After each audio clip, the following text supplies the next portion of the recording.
ہم وہی کہیں گے جو ہمارا دین ہم کو بتاتا ہے. عمل کرو تو تمہارا بھلا ہے، نہیں کوئی عمل کرے تو نقصان ہمارا نہیں ہے، اسی کا نقصان. نحمدہ ونصلی ونسلم علی رسولہ الکریم، اما بعد. برادران اہل سنت، آج 15 مارچ 2025 اس امید کے ساتھ کہ آپ اسے بغور سماعت کریں گے، اس عنوان کے ساتھ: کیا حضور علیہ السلام کو در یتیم کہا جا سکتا ہے؟ بات دراصل یہ ہے اس آڈیو کو پوسٹ کرنے کی کہ میں نے جو تقریریں کی ہے ملک کے مختلف حصوں میں، کسی تقریر میں غیر مقلدین کا میں رد کرتے ہوئے یہ کہہ رہا تھا کہ تم جو رفع الیدین کے بڑے بڑے دعوے کرتے ہو تو تم حضور کی آخری نماز رفع یدین والی دکھا دو. تو اس میں نے رسالت مآب صلی اللہ علیہ وسلم کے لیے یہ کہا کہ عبد اللہ کے در یتیم، آمینہ کے لال، بطحائی پیغمبر صلی اللہ علیہ وسلم. اب اہل سنت و جماعت میں ہمارے کچھ مخالفین جن کا تعلق خانقاہ حشمتیہ سے ہے، پیلی بھیت سے ہے، وہاں کے موجودہ کچھ لوگ جن کی روش مسلک اعلیٰ حضرت سے، مسلک اہل سنت و جماعت سے ہٹی ہوئی ہے اور رافضیوں کی بولی بول رہے ہیں، ان کے مریدین اس طاق میں رہتے ہیں کہ کہیں کچھ مل جائے تو پھر اس سے جو ہے ہم حلہ کھڑا کر دے، اور ہر بار وہ غلط ہوتے ہیں. ان کا تو سب سے بڑا غلط فیصلہ یہ تھا کہ حضور تاج الشریعہ سے کٹنا، پھر اس کے بعد دن بدن وہ قار مذلت ہی میں جا رہے ہیں. تو بہرحال میرے ساتھ بھی ایک حادثہ فاجعہ پیش آیا، وہ یہ کہ میری بات کو ان گدھوں نے سمجھا نہیں. پاکستان کے کوئی مولانا ہیں، تو انہوں نے کسی دیوبندی کا رد کیا تھا. اس دیوبندی خبیث نے اپنی تقریر میں کہا کہ عرب کا وہ چرواہا جو یتیم تھا، جسے اللہ نے تاج نبوت عطا کیا، تخت نبوت پر بٹھایا، تو وہ مولانا ان کا رد کر رہے تھے. تو انہوں نے کیا کیا، میری آدھی کلپ کاٹی جس میں نے حضور کو در یتیم کہا، اور پھر وہ مولانا کی کلپ لگائی کہ وہ مولانا کہہ رہے ہیں کہ اعلیٰ حضرت فرماتے ہیں کہ جس نے حضور کو یتیم کہا وہ کافر ہے. اور پھر انہوں نے اعلیٰ حضرت علیہ رحمت و رضوان نے فتاوی رضویہ شریف کی 14ویں جلد میں جو اعلیٰ حضرت کے لیے القابات، اعلیٰ حضرت نے حضور کے لیے القابات لکھے ہیں، وہ القابات گنوائے. یہاں 3 باتیں سمجھنے کی ہے. نمبر 1، میں نے حضور کو یتیم نہیں کہا، در یتیم کہا.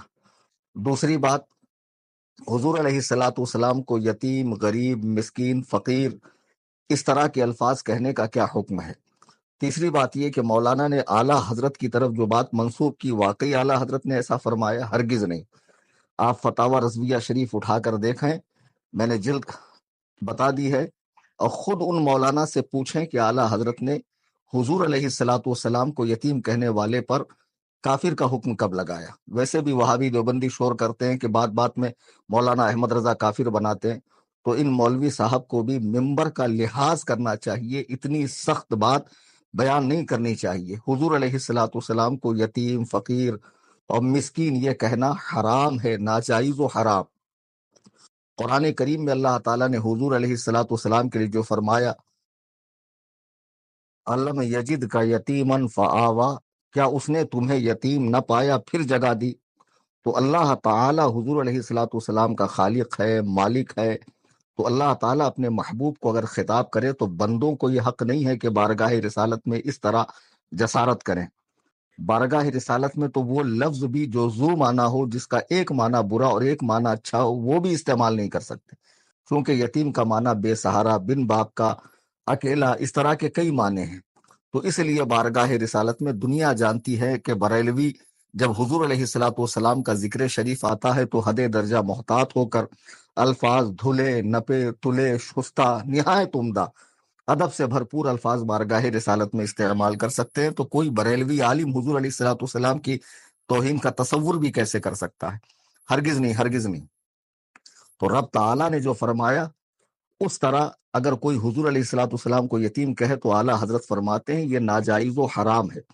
تو حرام کرنے والا فاسق ہوتا، کافر نہیں.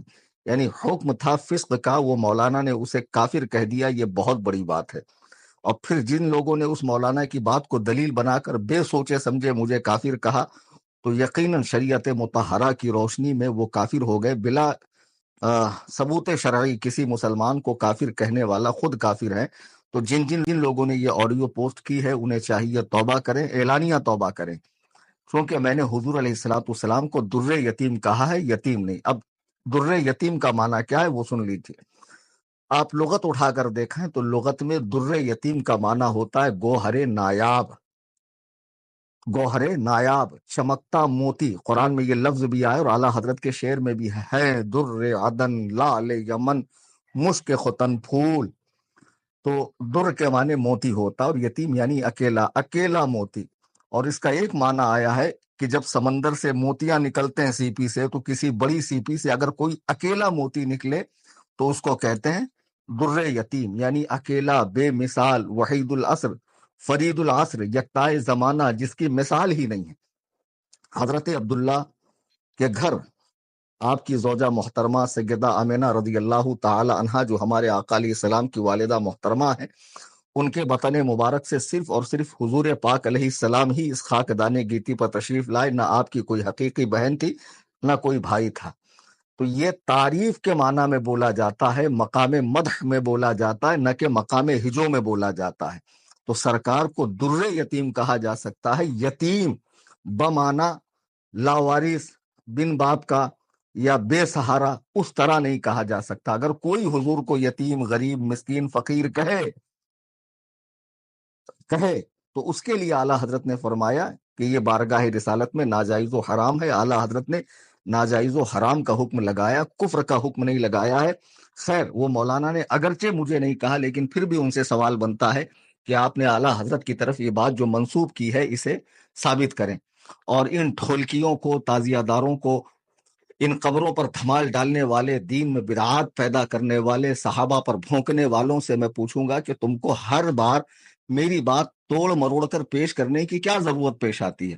تمہارے پیشوا مولوی سنابل نے سورت کی سرزمین پر حضور تاج الشریعہ کی عبارت کو توڑ مروڑ کر حضرت محبوب الہی کے بارگاہ میں جو بات تھی توڑ مروڑ کر پیش کیا۔ جب علماء گجرات نے اس کا تعاقب کیا، اسے پکڑا تو وہاں سے بھگ گیا اور آج تک مناظرے میں نہیں آیا۔ اسی طرح یہ فتاوی رضویہ میں ڈنڈی مارتے ہیں۔ اب جو لوگ فتاوی رضویہ میں ڈنڈی مارتے ہیں، فتاوی تاج الشریعہ میں ڈنڈی مارتے ہیں، اگر وہ میرے کلام کو غلط رخ پر لے جائیں تو اس میں بڑی بات کیا ہے؟ آپ دنیا کے کسی سنی عالم سے پوچھئے کہ حضور علیہ الصلوۃ والسلام کو در یتیم جو کہا گیا، یا صوفی کلیم حنفی نے کہا، تو یہ مقام مدح میں کہا یا ہجو کے طور پر کہا؟ معاذ اللہ۔ سرکار کی بارگاہ کے آداب کوئی ہمیں کیا سکھائے گا؟ ہمارے بزرگوں نے کہا، ادب گاہیست زیر آسماں از عرش نازک تر، کہ اس آسمان کے نیچے، اس زمین کے اوپر ایک ایسی بارگاہ ہے جو عرش اعظم سے بھی زیادہ جس کا نازک معاملہ ہے۔ نفس گم کر دامی آیت جنیدو با یزید ایجا، کہ یہاں تو بڑے بڑے اولیاء اللہ، حضرت بایزید بستامی، جنید بغدادی رحمہ اللہ، ان جیسے بزرگوں کے بھی جو ہے مطلب حالت خراب ہو جاتی ہے جب بارگاہ رسالت میں پہنچتے ہیں کہ کس درجہ ہم ادب کریں، یعنی ادب کے کیا کیا معاملات حضور کے ساتھ کریں کہ کہیں بے ادبی کا پہلو نہ ہو جائے، آواز اونچی نہ ہو جائے۔ اللہ اکبر کبیرہ۔ اور علامہ جامی فرماتے ہیں، ہزار بار بشویم۔ اب کوئی یہ نہ کہنا کہ مولانا نے بشویم کو بشویم پڑھا تو قاعدے کی روح سے یہ صحیح ہے۔ ہزار بار بشویم دہن ز مشک و گلاب، ہنوز نام تو گفتن کمالے بے ادبی است۔ جب آقا کریم علیہ الصلوۃ والتسلیم کا نام لینا ہو تو ہزار بار، یہ بزرگوں کی احتیاطیں ہیں، شرعی حکم نہیں ہے، یہ تقویٰ کی منزل ہے کہ جب حضور علیہ الصلوۃ والسلام کا نام پاک لینا ہو تو ہزار بار مشک و گلاب سے منہ دھو لو، پھر بھی بے ادبی ہونے کا شک ہے۔ پھر کوئی سوچ سکتا ہے کہ کوئی سنی عالم معاذ اللہ حضور علیہ الصلوۃ والسلام کی توہین کا شائبہ بھی اپنے ذہن میں لے کر آئے گا، اور جب یہ توہین ہے ہی نہیں بلکہ سراسر تعریف ہے۔ در یتیم کہتے ہیں یگانہ چمکدار موتی کو جس کی مثال اپنے زمانے میں نہ ہو، اور یتیم الگ ہے، در یتیم الگ ہے۔ اب جن گھامڑوں کو اتنی سمجھ نہیں ہے، ابھی اس طرح کی اور بھی میری بہت ساری تقریریں ہیں جس کے ساتھ کانٹ چھانٹ کا معاملہ ہوتا ہے، اور اسے یہ سنابل بدبخت کے مریدین اور اس کے چیلے چاپڑ چڑھا دیتے ہیں۔ اگر ایسی کوئی چیز آپ کی نظر سے گزرتی ہے تو فوری اعتبار نہ کیا کریں۔ حضور تاج الشریعہ علیہ رحمت و رضوان جو اپنے وقت کے غوث تھے اور ولی کامل تھے، اللہ نے جن کی فراست ایمانی اس طرح جنہیں عطا فرمائی تھی کہ ہزاروں فتنوں کو آپ نے بھانپ لیا اور قبل از وقت اس کی پیشن گوئی فرمائی، ویسے ہی کسی کو خلافت نہیں عطا فرماتے تھے۔ اور بہت سو نے پا لی اور بعد میں راستے سے ہٹ گئے، تو ان کے لیے بھی حضرت کا حکم موجود ہے۔ یہ بات اچھے سے ذہن میں رکھنا چاہیے۔ بہرحال اس طرح کی بات اگر آپ کے سامنے آتی ہے، فوراً مان نہ لیا کریں، مجھ سے رجوع کیا کریں واٹس ایپ پہ یا فون پر۔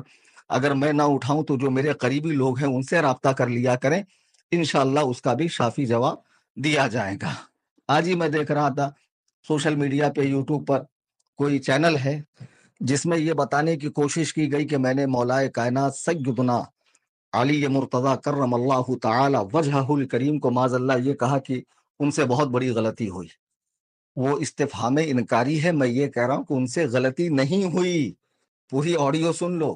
میں نے کہا اگر تم فوجیوں کا گناہ سپہ سالار کے سر ڈالوں گے تو مولائے کائنات کی فوج میں بھی بہت سارے خارجی گھسے تھے جنہوں نے حضرت سیدنا عثمان کو شہید کیا اور حضرت زبیر کو شہید کیا، تو کیا ان کی غلطی مولائے کائنات کے سر پہ ڈالوں گے؟ پھر تو تم کہو گے کہ ان سے بھی بہت بڑی غلطی ہوئی۔ پھر میں آگے کہہ رہا ہوں کہ نہیں، ان سے غلطی نہیں ہوئی، یہ فوجیوں کی غلطی ہے۔ اگر پوری بات آپ سیاق و سباق کے ساتھ سنیں گے تو آپ کو خود بخود سمجھ میں آئے گا کہ کیا مثال دی جا رہی ہے، کیا کہا جا رہا ہے، استفہام انکاری ہے یا اقراری ہے۔ یہ ساری باتیں آپ خود سمجھ جائیں گے، پڑھے لکھے لوگ ہیں۔ تو میں نے حضور علیہ الصلوۃ والسلام کے لیے جو در یتیم کہا ہے وہ بالکل درست ہے۔ شان اقدسہ میں یہ لفظ استعمال ہو سکتا ہے، البتہ یتیم استعمال نہیں ہو سکتا ہے۔ تو امید قوی ہے کہ آپ ان فتنہ بازوں، ٹھولکیوں، تعزیہ داروں اور یہ قبروں پر دھمال ڈالنے والے، یہ طرح طرح کی بدعات ایجاد کرنے والے، یہ صحابہ پہ بھونکنے والے، یہ روزہ نماز سے دور چلم پھونکنے والے، گنجیڑی چرسی، جن کو پڑھنے لکھنے کی تک تمیز نہیں ہے، جن کا پیر بھی نرا جاہل ہے، اب ایسے لوگ اگر میرے کلام سے چھیڑ چھاڑ کر کے معنی کو غلط رخ پہ لے جائیں تو اس میں تعجب کی کوئی بات نہیں ہے۔ اللہ تعالی ہم سب کو عقل سلیم عطا فرمائے۔